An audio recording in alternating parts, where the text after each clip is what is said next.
Good morning friends. तो आज का टॉपिक हम लोग पढ़ने वाले हैं न्यूटन्स लॉज ऑफ मोशन। ठीक है, तो जैसा कि हम लोग सब जानते हैं कि न्यूटन्स ने मोशन में 3 लॉ दिया है। Basically there are 3 laws in Newton's laws of motion. तो आइए चलते हैं, सबसे पहले फर्स्ट लॉ को समझते हैं। तो what is first law of motion?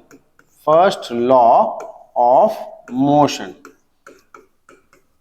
तो अगर हम स्टेटमेंट के वाइज जाएं तो स्टेटमेंट क्या कहता है कि every body continues to be in a state of rest or of uniform motion until and unless there has been external force applied to it। मतलब क्या होता है कि अगर एक बॉडी रेस्ट पे है, सपोज एक बॉल है वो रेस्ट पे है, या कोई एक बॉडी है जो मोशन में है, राइट, मोशन में है, तो इनके पास एक टेंडेंसी है। क्या टेंडेंसी है? रेस्ट वाली बॉल जो है वो रेस्ट पे रहना ही पसंद करेगी, वो मोशन को अपोज करेगी। ये किसको अपोज करेगा? मोशन को अपोज करेगा, मोशन में नहीं आना चाहेगा। और ये बॉडी क्या है? ऑलरेडी मोशन में है, तो इस किसको अपोज करेगा? रेस्ट को अपोज करेगा। कब तक ये करेगा? जब तक कि ना हम कोई एक्सटर्नल फोर्स अप्लाई ना करें इस सिस्टम पे, राइट। तो इस प्रॉपर्टी ऑफ बॉडी को हम बोलते हैं इनर्शिया, और इसे हम लॉ ऑफ इनर्शिया भी कहते हैं। लॉ ऑफ इनर्शिया भी कहते हैं। What is inertia? Inertia is the property or tendency of a body to resist change. Inertia is the tendency of a body to resist change. Tendency of a body to resist change. ये simple definition हो जाता है inertia का, right. तो change को resist करना, resist change का मतलब क्या होता है? अपोज करना। जैसे अगर कोई बॉडी रेस्ट पे है तो वो मोशन को अपोज करेगा, कोई मोशन में है तो रेस्ट पे अपोज करेगा। हम लोग सिंपल एग्जांपल ले लेते हैं। जाड़े का दिन होता है, जाड़े का दिन होता है और हम लोग घर पे सोए रहते हैं मस्त। सुबह 5 बजे का अलार्म लगाते हैं, बट क्योंकि हम लोग सोए हुए हैं, बॉडी सोया रहता है, वो मोशन को अपोज करेगा, वो उठना नहीं पसंद करता है।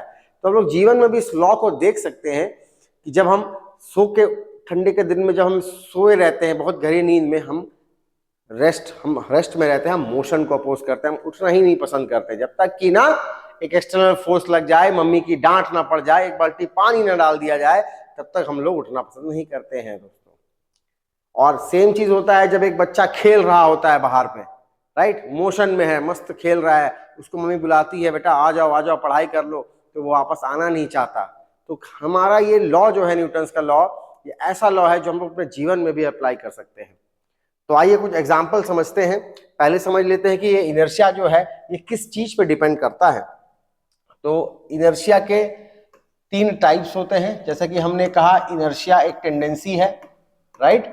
इनर्शिया एक टेंडेंसी है, इनहेरेंट प्रॉपर्टी है बॉडी का जो अपोज करता है चेंज को।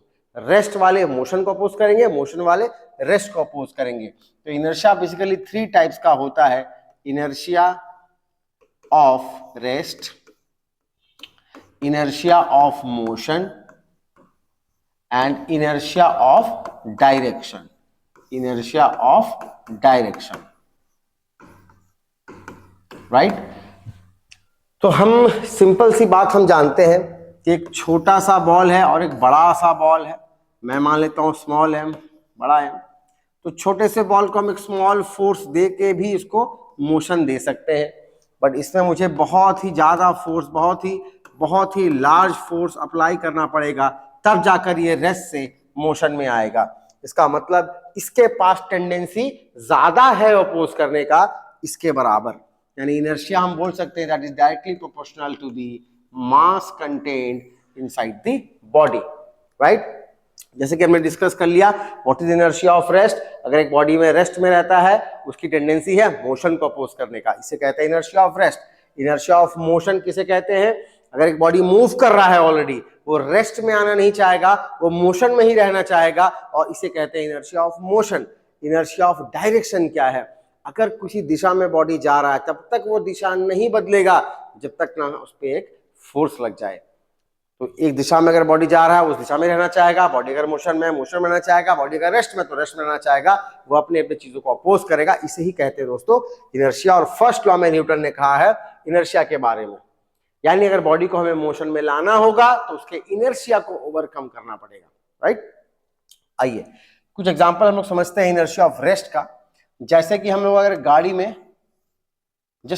बैठे हैं, सपोज एक पर्सन है गाड़ी में बस बैठे हैं और गाड़ी अचानक से आगे एक्सीलरेट करती है, तो हमारा जो lower part of the body है, राइट, ये ग्राउंड में कांटेक्ट में आ जाता है, बट अपर पार्ट कांटेक्ट में नहीं है।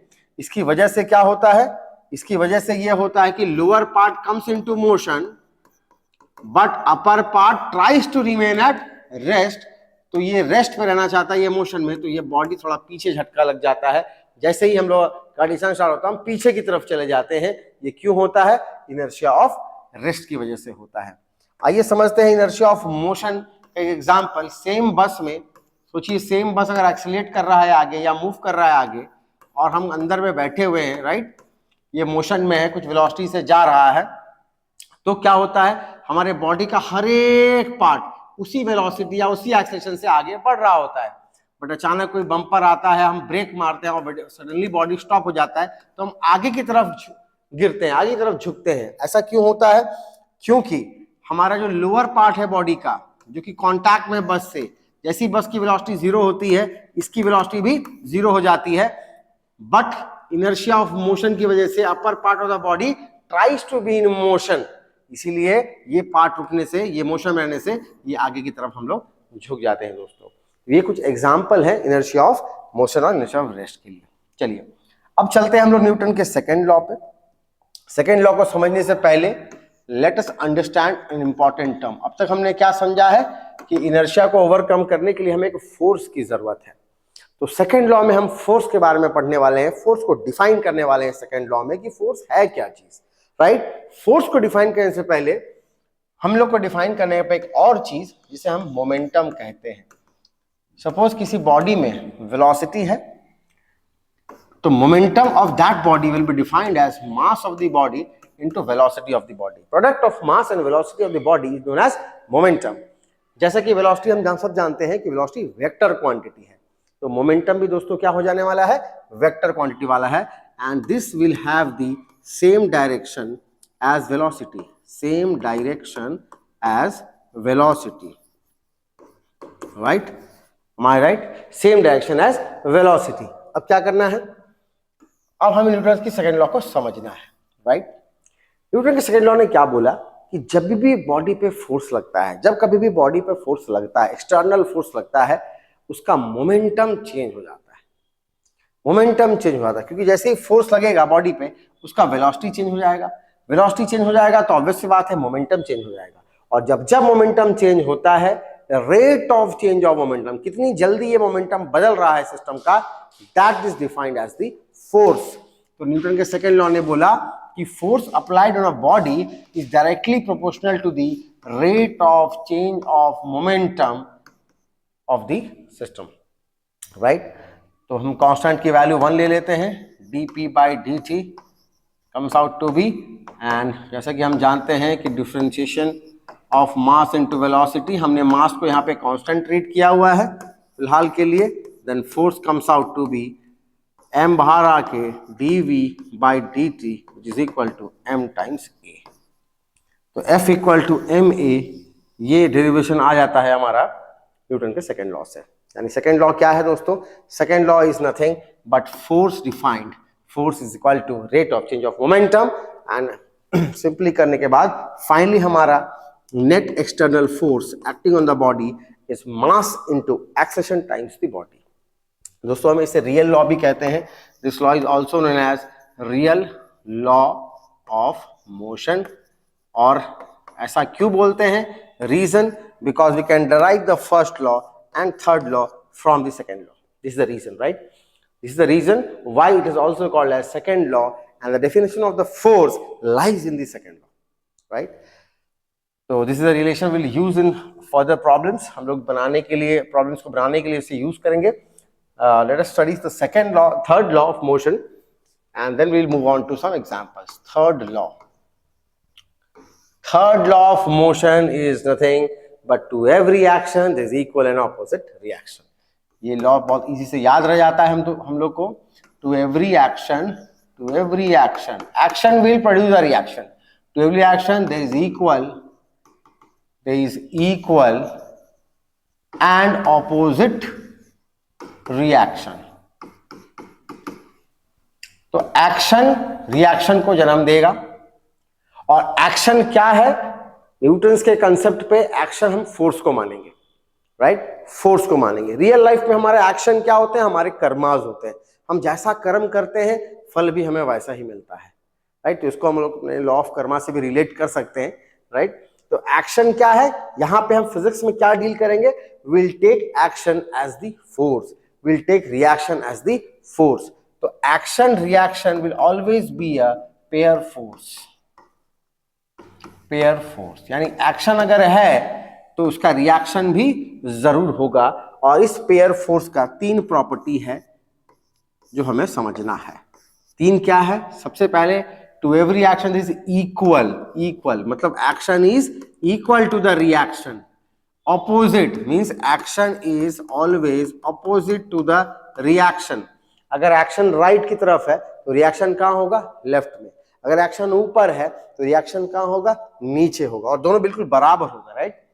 Third, they act on different bodies, they act on different bodies. So this is what we call as action reaction pair, right? Actually let us take an example. Simple, अगर मैंने देखा कि हमारे पास 2 मास है m1 m2, right, ये Newton's law of gravitation है by the way. तो मास m1 को ये m2 मास खींचता है अपनी ओर, m2 को भी m1 अपनी ओर खींचता है। सपोज हम चार्ज भी ले लेते हैं q1 और एक चार्ज ले लेते हैं हम लोग q2, दोनों पॉजिटिव चार्ज है। तो मान लेते हैं ये प्लस चार्ज इसको रिपल्शन फोर्स देगा, फोर्स ऑन 2 ड्यू टू 1, और ये इसने भी रिपल्शन फोर्स दिया है, force due to 1 on 2, force on 1 due to 2, force on 2 due to 1। अब आप ध्यान से देखिए, ये दोनों फोर्स लॉ के हिसाब से हमेशा इक्वल होते हैं। ग्रेविटी पुल जो होता है, फोर्सेस की मैग्नीट्यूड ये बराबर होता है, डायरेक्शन हम देख सकते हैं ऑपोजिट है, और ये वाली फोर्स इस बॉडी पे काम कर रहा है, ये वाला बॉडी इस बॉडी पे काम कर रहा है, मतलब ये तीनों क्राइटेरिया सेटिस्फाई करता है। इसका मतलब जो ग्रेविटी फोर्स होता है 2 मासेस के बीच में, ये न्यूटन के थर्ड लॉ को वैलिड करता है। सेम इलेक्ट्रोस्टैटिक फोर्स में भी आ जाते हैं। इलेक्ट्रोस्टैटिक फोर्स क्या हो गया, 2 चार्जेस के बीच में, इस पर भी सेम फंडा बन रहा है। ये फोर्स इस बॉडी पे लग रहा है, ये फोर्स बॉडी पे लग रहा है, दोनों फोर्स बिल्कुल बराबर है। जितनी फोर्स से ये इसको रिपल कर रहा है उतनी ही फोर्स से ये भी उसको रिपल कर रहा है, सेम डायरेक्शन ऑपोजिट डायरेक्शन है, मैग्नीट्यूड बराबर है, और दोनों अलग अलग बॉडी पे भी एक्ट कर रहे हैं। इसीलिए ये सारे फोर्सेस को हम न्यूटन के थर्ड लॉ के अंडर भी कंसीडर करते हैं। एक और फोर्स हो जाता है जो कोलिजन के दौरान आता है। सपोज हमने 2 बॉडी में कोलिजन करा है, ये बॉडी में हमने आगे की फोर्स लगा, दोनों मूव कर रहे थे आगे की ओर, ये पीछे से आके धक्का मारा, आगे कांटेक्ट फोर्स दिया, ये पीछे कांटेक्ट दिया, ये force on 1 due to 2, force on 2 due to 1, और ये हुआ फोर्स ऑन 1 ड्यू टू 2। ये दोनों फोर्स भी क्या होता है, एक्शन रिएक्शन पेयर के अंडर आता है। तो ऐसे बहुत सारे फोर्सेस के बारे में हम लोग डील करेंगे। तो इससे पहले कि हम लोग आगे चलें, हम लोग को न्यूटन्स लॉ के प्रॉब्लम में हम लोग को 5 टाइप के फोर्सेस का एनकाउंटर होगा। तो चलिए हम लोग टाइप्स ऑफ फोर्स भी पढ़ लेते हैं। Types of forces, 5 basically 5 type का फोर्स हमें मिलेगा। तो इसको हम डिफाइन कर लेते हैं। टेंशन फोर्स, ये हमें स्ट्रिंग्स में मिलेंगे, जब भी स्ट्रिंग्स की प्रॉब्लम आएगी हमें टेंशन डील करना होगा। Next is contact force. Contact force में हमारे 2 टाइप के कॉन्टैक्ट फोर्स आते हैं, एक नॉर्मल कॉन्टैक्ट फोर्स और एक पैरेलल कॉन्टैक्ट फोर्स, जिसे फ्रिक्शन भी कहते हैं, राइट। नेक्स्ट आ जाएगा हमारा ग्रेविटी फोर्स।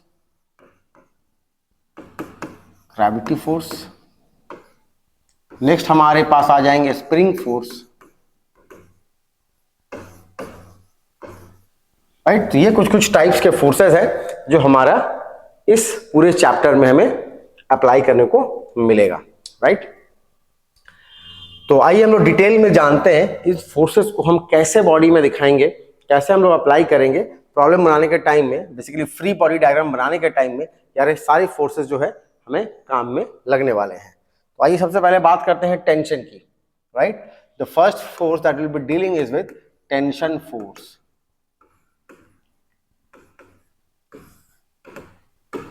जैसे हम लोग लाइफ में वर्ड टेंशन सुनते हैं, राइट, टेंशन में आ जाते हैं, राइट। तो टेंशन क्या होता है? टेंशन हमें लाइफ से दूर रखना है।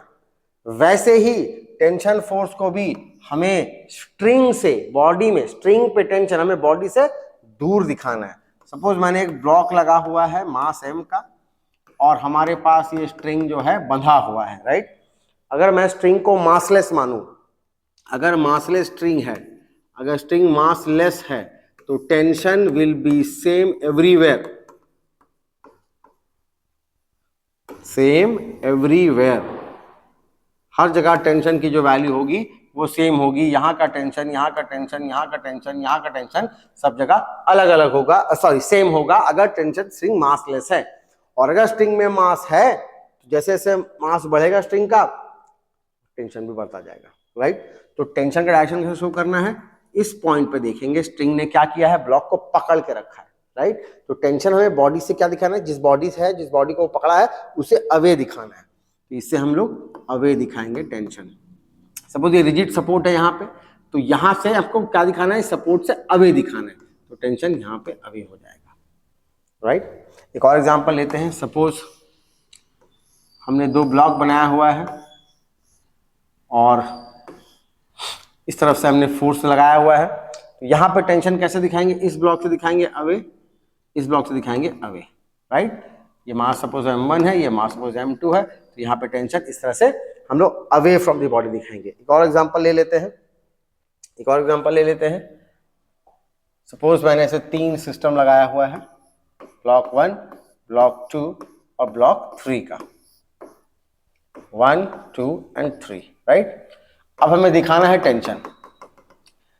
तो जैसे कि मैंने बोला है टेंशन, टेंशन का और एक नियम हमें याद रखना है, tension will be same if string is same।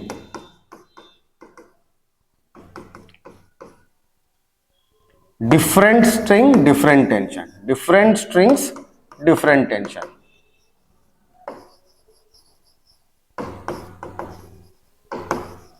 Right.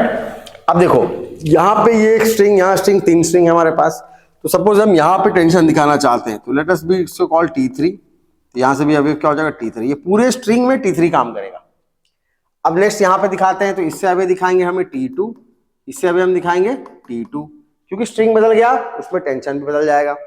Next यहाँ पे हम दिखाएंगे स्ट्रिंग से अभी T1, यहाँ पे भी हम दिखाएंगे T1। तो ये कंसेप्ट को हमें दोस्तों याद रखना है, ठीक है। तो ये टेंशन फोर्स हो गया। नेक्स्ट फोर्स पे आ जाते हैं हम लोग कॉन्टैक्ट फोर्स पे। तो कॉन्टैक्ट फोर्स, कॉन्टैक्ट फोर्स। अब कॉन्टैक्ट फोर्स में पहला पढ़ने वाले हैं normal contact force, normal contact force.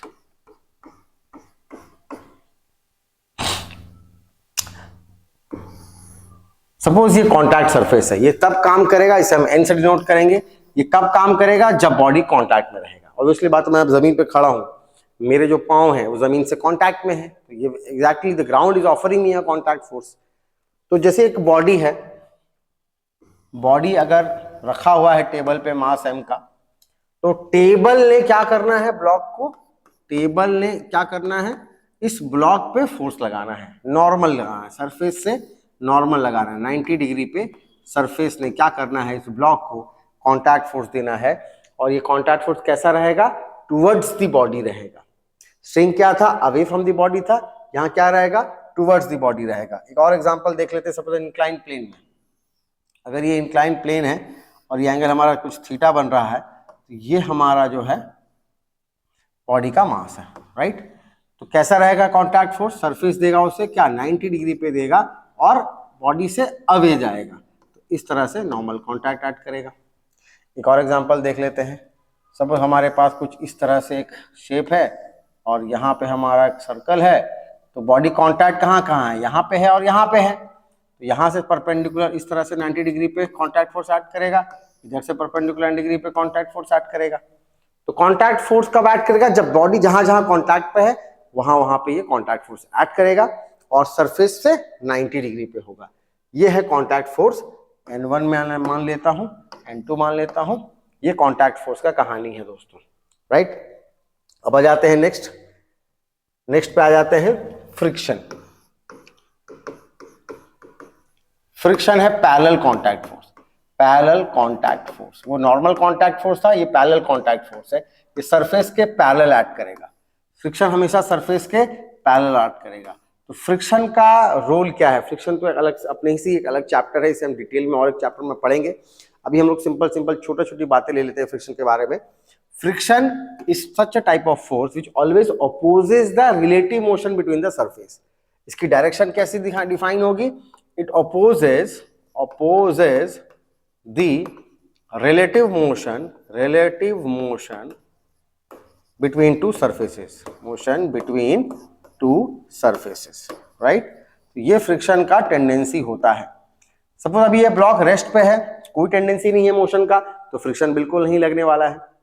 जैसे इस ब्लॉक को हम आगे की तरफ वेलोसिटी देते हैं, आगे की तरफ मूव कराते हैं, तो सरफेस और इसके बीच में यहाँ पे कॉन्टैक्ट बना हुआ है, राइट? नॉर्मल कॉन्टैक्ट फोर्स तो ऐड कर ही रहा है, साथ में एक और कॉन्टैक्ट फोर्स ऐड करने वाला है जिसे हम फ्रिक्शन कहते हैं। वो कैसे ऐड करेगा? जैसी बॉडी आगे जा रहा है, टेंडेंसी टू अपोज, यानी ये सरफेस उसको अपोज करेगा, उसको रोकने के लिए फ्रिक्शन किधर लगाएगा? एकदम parallel to the contact force, इस तरफ फ्रिक्शन लगेगा। स्मॉल एफ हम दिखा देंगे, राइट? तो ये है हमारा फ्रिक्शन का डायरेक्शन। एक और एग्जांपल ले लेते हैं फ्रिक्शन के डायरेक्शन में। सपोज हम लोग एक ब्लॉक लिया हुआ है, उसके ऊपर एक ब्लॉक है, और सपोज ये ब्लॉक मूव कर रहा है, हमने यहाँ फोर्स लगाया है। अब फ्रिक्शन हमें यहाँ ग्राउंड में दिखाना है, तो ऑब्वियसली बात है ये आगे जा रहा है, तो फ्रिक्शन F1 ग्राउंड में यहाँ लगाया। अब इन दोनों सरफेस में भी मान लीजिए अगर फ्रिक्शन है, तो कैसे लगने वाला है? देखिए, ध्यान से देखना है इसको। अब ये ब्लॉक ए, ये ब्लॉक बी, राइट? तो ये सरफेस, ये जो सरफेस है, ये सरफेस बी ए को क्या करेगा? अपोज करेगा, यानी बी ए पे फ्रिक्शन किधर लगाएगा? पीछे की ओर। और सेम ए क्या करेगा? इस पे किधर लगाएगा? ये रेस्ट पे है, तो रेस्ट में रेस्ट से अपोज करेगा। फ्रिक्शन हमेशा क्या करता है? अपोज करता है। ये मूव कर रहा है, तो इसका टेंडेंसी क्या होगा? इसको भी साथ में मूव करवाना, तो ये इसको फ्रिक्शन कहाँ लगाएगा? आगे की ओर। यानी ये ब्लॉक अगर इसके साथ चल रहा होगा, तो ये ब्लॉक इसको ही चला रहा होगा, राइट? तो फ्रिक्शन हमेशा से अपोज नहीं करता है, कभी कभी इस मोशन को करवाता भी है, राइट? ये कॉमन सा मिसकंसेप्शन बताया कि फ्रिक्शन हमेशा अपोज करता है, राइट? तो इस केसेस में ये फ्रिक्शन ही है वो फोर्स जो इस ब्लॉक बी को चला रहा है। तो इस तरह से बहुत सारे एग्जांपल ले सकते हैं। तो आगे हम लोग समझते हैं हम लोग ग्रेविटी फोर्स।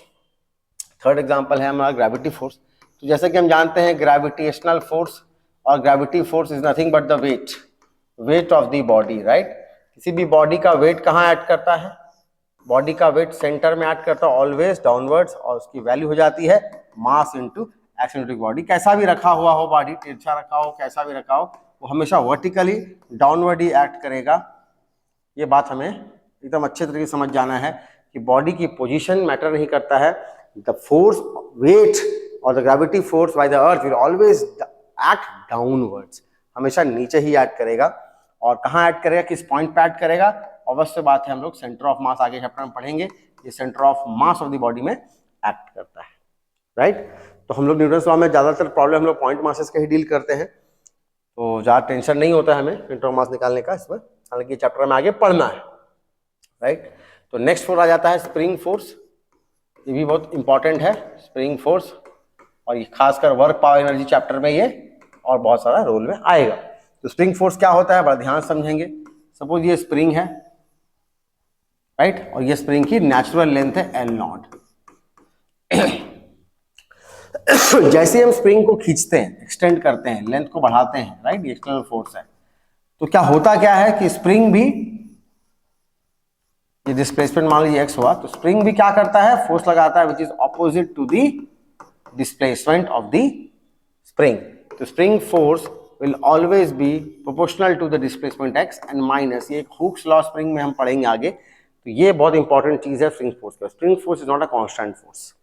जैसे जैसे हम ये x को बढ़ाते जाएंगे, खींचते जाएंगे, स्प्रिंग भी हम पे उतना ही फोर्स लगाता जाएगा, हमारे f के प्रोपोर्शनल वो स्प्रिंग फोर्स अपनी फोर्स को बढ़ाएगा। तो जैसे जैसे x बढ़ेगा स्प्रिंग फोर्स बढ़ता जाएगा। तो हम यहाँ पे अगर कांस्टेंट डालें तो Fsp equal to minus kx, इस फोर्स का डेफिनेशन होता है where k is known as the spring constant, spring constant of the spring, जितना ज्यादा K बढ़ेगा उतना ज्यादा तकलीफ होगा मुझे उसको डिस्प्लेस कराने में। सेम चीज जब स्प्रिंग को हम कंप्रेस करेंगे, सेम चीज जब हम स्प्रिंग को कंप्रेस करेंगे, नेचुरल लेंथ है स्प्रिंग का मान लीजिए L नॉट, और अब हम कंप्रेस कर रहे हैं उसको, तो डिस्प्लेसमेंट हमारा कुछ इस तरह से हो रहा है, right. This is displacement x, displacement left की तरफ हुआ है, तो अवश्य बात है स्प्रिंग फोर्स कहाँ ऐड करेगा, टुवर्ड्स दी राइट ऐड करेगा, और जितना ज्यादा हम इसको कंप्रेस करेंगे उतना ज्यादा ये हमारा स्प्रिंग फोर्स बढ़ने लगेगा दोस्तों। These are the types of forces that we will be dealing in the Newton's law problem. चलिए आइए हम लोग समझते हैं कि फ्रेम ऑफ रेफरेंस क्या होता है अभी, राइट। तो फ्रेम ऑफ रेफरेंस समझना क्यों जरूरी है, बिकॉज ये डिपेंड करेगा कि किस टाइप के फ्रेम में हम डील कर रहे हैं, न्यूटन्स लॉ वैलिड होगा या नहीं होगा, राइट। तो दो टाइप का फ्रेम होता है, आइए पहले समझते हैं इनर्शियल फ्रेम और एक है non inertial frame. Non inertial frame, inertial frame क्या है, ऐसा फ्रेम जिसका एक्सेलरेशन 0 है, राइट। सपोज एक लिफ्ट है और लिफ्ट ऊपर जा रहा है विद कांस्टेंट वेलोसिटी, या नीचे आ रहा है विद कांस्टेंट वेलोसिटी, तो वहां पे कोई भी अगर पंखा लटक रहा है या बल्ब है, कुछ भी है, राइट, मास है, हम सारे के सारे न्यूटन्स लॉ को यूज कर सकते हैं। न्यूटन्स लॉ वैलिड है यहाँ पे, Newton's law will be valid, Newton's law valid होगा इस टाइप के फ्रेम्स में, कोई दिक्कत नहीं है, आराम से सॉल्व हो जाएगा। बट नॉन इनर्शियल फ्रेम्स क्या है, नॉन इनर्शियल फ्रेम ऐसा होता है जिसमें कि एक्सेलरेशन 0 नहीं होगा। जैसे एक एक्सेलरेटिंग लिफ्ट, अगर लिफ्ट हमारा एक्सेलरेट कर रहा है ऊपर की ओर या नीचे की ओर, तो वो नॉन इनर्शियल फ्रेम के अंदर आ जाएगा। और नॉन इनर्शियल फ्रेम में न्यूटन्स लॉ वैलिड नहीं होता है, न्यूटन्स लॉ नॉट वैलिड, हम डायरेक्टली न्यूटन लॉ अप्लाई नहीं कर सकते हैं। हमें क्या करना पड़ेगा, थोड़ा सा न्यूटन्स लॉ को मॉडिफाई करने के लिए हमें एक स्यूडो फोर्स का कॉन्सेप्ट सीखना पड़ेगा। स्यूडो फोर्स, स्यूडो फोर्स का कॉन्सेप्ट हमें सीखना होगा, और ये स्यूडो फोर्स का कॉन्सेप्ट हम लोग आगे वीडियो में देखेंगे, समझेंगे, ठीक है। तो आइए हम लोग चलते हैं टाइप्स ऑफ प्रॉब्लम पे। क्या टाइप्स ऑफ प्रॉब्लम है, ऐसा प्रॉब्लम आएगा जिसमें एक्सेलरेशन 0 होगा, एक टाइप का सिस्टम, और एक ऐसा प्रॉब्लम आएगा जहां पे एक्सेलरेशन 0 नहीं होगा, राइट। तो हम न्यूटन्स लॉ के पूरे एंटायर चैप्टर में हम लोग डील करेंगे दो टाइप के प्रॉब्लम में, जहां पे इक्विलिब्रियम का प्रॉब्लम होगा, जहां पे बॉडी या तो रेस्ट पे रहेगा या तो कांस्टेंट वेलोसिटी से मूव करेगा, और एक प्रॉब्लम ऐसा डील करेंगे जहां पे उसके अंदर कुछ एक्सेलरेशन होगा।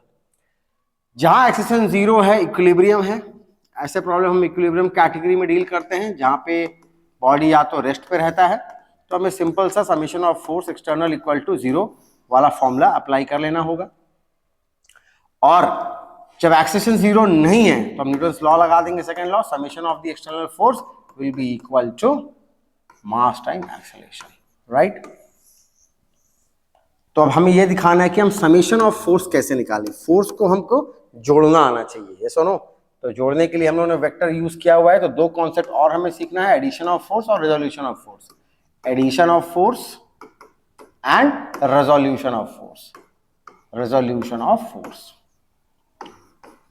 तो ये कॉन्सेप्ट सीखने के बाद हम लोग आसानी से न्यूटन्स लॉ के प्रॉब्लम पे काम कर सकते हैं। तो सिंपल सी बात है, अगर दो फोर्सेस है F1 F2, ये हम लोग वेक्टर में ऑलरेडी सीखे हुए हैं, और थीटा अगर दोनों का बीच का एंगल है तो रिजल्टेंट फोर्स कहीं बीचों बीच आता है, राइट, F, एंड F का वैल्यू जो आता है वो अंडर रूट क्या हो जाता है, F1 square plus F2 square plus 2 times F1 F2 cos theta, right. ये हमारा डायरेक्ट हमारा फोर्स का फॉर्मूला होता है। अब ये फॉर्मूला में हम लोग दो स्पेशल केस लेते हैं, अगर किसी बॉडी पे सेम डायरेक्शन में फोर्स एक्ट कर रहा है F1 F2, तो हम डायरेक्टली क्या लिख लेते हैं, net force is equal to F1 plus F2, right. Theta की वैल्यू 0 डिग्री हो जाती है और ये प्लस बी होल स्क्वायर के फॉर्मूले में आ जाएगा, तो हम डायरेक्ट लगा सकते हैं। और अगर ये F1 है और ये F2 है, तो अगर ये F1 बड़ा है तो हम नेट फोर्स क्या लिख देते हैं, बड़ा माइनस छोटा, यानी F1 minus F2 towards right, ठीक है। तो ये हमारा कंसेप्ट है फोर्स को ऐड करने का। जब थीटा 0 डिग्री होगा हम डायरेक्टली ये फॉर्मूला यूज करेंगे, और थीटा 180 डिग्री होगा तो डायरेक्टली हम ये फॉर्मूला यूज करेंगे, ठीक है। अब आ जाते हैं रेजोल्यूशन ऑफ फोर्स पे। तो फोर्सेस को अगर रिजॉल्व करना है, सपोज ये दो एक्सिस हमने बनाया है, कोई फोर्स यहाँ पे मान लीजिए F है, कोई एंगल थीटा है, सुनो। अब हम चाहते हैं कि ये फोर्स हमारा एक्स एक्सिस के अलॉन्ग भी आ जाए और वाई एक्सिस के अलॉन्ग भी आ जाए। हम इस एक्स एक्सिस का कंपोनेंट और वाई एक्सिस का कंपोनेंट हम लोग निकालना चाह रहे हैं। तो जैसे ही हम इसको एक्स एक्सिस का कंपोनेंट निकालेंगे, छोटा सा एक लाइन यहाँ पर अपने ड्रॉप करेंगे, ये हो जाएगा हमारा एफ अलॉन्ग एक्स, और इधर एक लाइन ड्रॉ करेंगे, ये हो जाएगा हमारा एफ अलॉन्ग वाई। यानी एफ एक्स और एफ वाई दोनों के बीच का एंगल हमेशा कितना होगा? 90 डिग्री होगा। अगर हम ट्रिग्नोमेट्री लगाया जाए तो दिस बाय दिस होता है cos theta, so F X will become F cos theta and F Y will become F sine theta. Simple trigonometry से हम लोग ये कर सकते हैं, और ये ऑलरेडी वेक्टर में हम लोगों ने सीखा हुआ है। ठीक है, तो इन दोनों कॉन्सेप्ट के बाद हम लोग चलते हैं सिंपल प्रॉब्लम में इक्विलिब्रियम का। दो टाइप के प्रॉब्लम को डील करते हैं इसमें। सपोज एक सिंपल सा हमारा मास है 10 kg का, और ये यहाँ पे स्ट्रिंग से बंधा हुआ है। ठीक है, एक और प्रॉब्लम लेते हैं। सपोज एक मास है 5 kg का, और यहाँ पे एक नीचे भी है 5 kg का। हमें टेंशन निकालना है बोथ द स्ट्रिंग्स। ठीक है, तो सिंपल हम डील करते हैं इस प्रॉब्लम में। एफबीडी बनाएंगे, फ्री बॉडी डायग्राम बनाते हैं। What is free body diagram? All the forces जो कि सिस्टम पे एक्ट कर रहा है हमें उसको दिखाना पड़ता है। तो हम लोग कैसे दिखाएंगे? यहाँ पे क्या क्या दिखाएंगे? सपोज पहला वेट तो काम करेगा, वेट पहला फोर्स जो काम करेगा वो वेट है एम जी। एम इंटू जी की वैल्यू हम लोग लेते हैं 10, राइट? 9.8 होता है, 10 ले सकते हैं 10। और ऊपर क्या लगेगा इस पे? टेंशन। क्योंकि बॉडी रेस्ट पे है तो summation of force external should be equal to what? 0। Therefore T minus 100 should be equal to 0 और T will be equal to 100। Directly हम लोग लिख सकते हैं। ठीक है, आइए इस प्रॉब्लम में बना लेते हैं। इस पे दो बॉडी है, तो एक इस पे बनाते हैं हम 50। यहाँ पे लगा टेंशन T1, यहाँ पे लगा टेंशन T1, यहाँ पे लगा टेंशन T2। तो इस बॉडी का डायग्राम अगर बनाया जाए नीचे वाले 5 kg का, तो ये लगेगा 50 और ऊपर लगेगा T1। तो T1 कितना आ जाएगा? 50 के बराबर। अब 5 kg ऊपर वाली 5 kg का बनाया जाए तो नीचे लग रहा है T1 प्लस इसका वेट भी लगेगा नीचे mg, दैट इज 50, और ऊपर लग रहा है T2। देयरफॉर T2 कितना आ जाएगा? T1 plus 50। T1 पहले से 50 था, 50 plus 50 is 100 Newton, right? This is the value of T1 and T2। ये सिंपल हम लोग इस तरीके का प्रॉब्लम को कर सकते हैं। एक और टाइप का प्रॉब्लम है जब एंगल वैंगल दिया रहेगा, राइट? सिंपल अगर 2D टाइप का फोर्स रहेगा, इसमें को फोर्स को रिजॉल्व करना पड़ेगा। मान लीजिए ऐसा हमने दे दिया, यहाँ पे हमने ले लिया 45 डिग्री, और ये हमने ले लिया T1, ये हमने ले लिया T2, और मास मान लो जो सपोज है 10 kg। तो नीचे कितना ऐड कर जाएगा? 100, राइट? तो हम लोग आराम से फोर्स को रिजॉल्व कर सकते हैं। सपोज हमने मान लिया इसको y एक्सिस और इसको मान लिया हमने x एक्सिस, राइट? तो हमारा ऑलरेडी y के अंदर ये फोर्स 100 है, ये ऐसे ही रहेगा। इधर लेफ्ट की तरफ लग रहा है T1, तो इसे मैं ले लूंगा T1। ये इधर लग रहा है T2, तो इसको मैं x एक्सिस रिजॉल्व करूंगा तो ये हो जाएगा T2। थीटा की तरफ घूम रहा है तो cos लगेगा, और इधर आ जाएगा T2 sin 45। तो डायरेक्टली हम लोग इक्वेशन पुट कर सकते हैं। Summation of F X along X axis 0। इससे हमारा क्या आ जाएगा? T1 should be equal to what? T2 cos 45। और summation of forces along y axis should also be 0। इसका मतलब ऊपर वाली फोर्स बराबर नीचे वाला फोर्स T2 sin 45 equals to 100। sin 45 1/√2 होता है, तो T2 कितना हो जाएगा? √2 चला गया उधर, 100√2। This is the value of T2। Okay, ये वाली फोर्स आ गई 100√2। T2 का वैल्यू अगर हम पुट कर दे 100√2 तो T1 आ जाएगा 100√2 इंटू cos 45 1/√2, कैंसिल होके आ जाएगा 100। तो ये बच्चों दो प्रॉब्लम था, सैंपल प्रॉब्लम, जहाँ पे हम इक्विलिब्रियम के प्रॉब्लम को डील कर सकते हैं। Thank you.